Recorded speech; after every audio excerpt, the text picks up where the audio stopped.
Today RTV news channel report.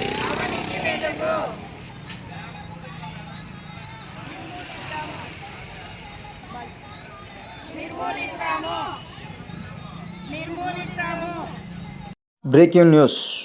మహిళా దినోత్సవ వేడుకలు ఘనంగా నిర్వహిస్తున్న అంగన్వాడీ టీచర్స్. అంతర్జాతీయ మహిళా దినోత్సవం మార్చి 8 నుంచి ఈ మంత్ అంతా జరుపుకోవచ్చు కాబట్టి ఈరోజు మహిళా దినోత్సవం సందర్భంగా మేము ర్యాలీగా వచ్చేసి మహిళలు అన్ని రంగాలలో ముందుంటారు. ప్రతి మహిళ చదువుకోవాలి, ప్రతి అమ్మాయి కూడా చదువుకోనేటట్లు ప్రోత్సహిస్తాము. ఆడపిల్ల చదువు ఇంటికి వెలుగు అని స్లోగన్స్ చెప్పుకుంటూ మేము ర్యాలీగా ఎంఆర్ఓ ఆఫీస్ దగ్గరకు వచ్చాము. అంతర్జాతీయ మహిళా దినోత్సవం అంటే మహిళలు ఎన్ని రంగాలలో ముందున్నారు. ఈరోజు ఎన్నో వస్తువులు మనం రోజు వాడుకునే వస్తువులు ఎన్నో వస్తువులు మన ఆడవాళ్ళే నిర్మూలించారు.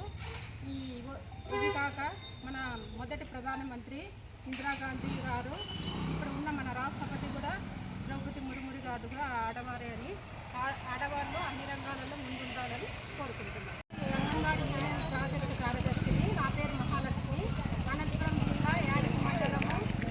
మేము బస్టాండ్ నుంచి చెన్నకేశ్వర స్వామి గుడి నుంచి ర్యాలీగా మా అంగన్వాడీ టీచర్స్ అందరితో స్లోగన్స్ చదువుకుంటూ ర్యాలీగా ఇక్కడ ఎంఆర్ఓ ఆఫీస్ దగ్గర వరకు వచ్చాము.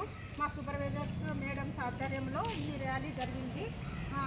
సూపర్వైజర్ మేడం గారు విజయ్ కుమార్ గారు, శంషాద్ మేడం గారు, మా అంగన్వాడీ టీచర్స్ అందరూ ఈ అంతర్జాతీయ మహిళా దినోత్సవాన్ని మేము సెలబ్రేషన్ చేసుకున్నాం.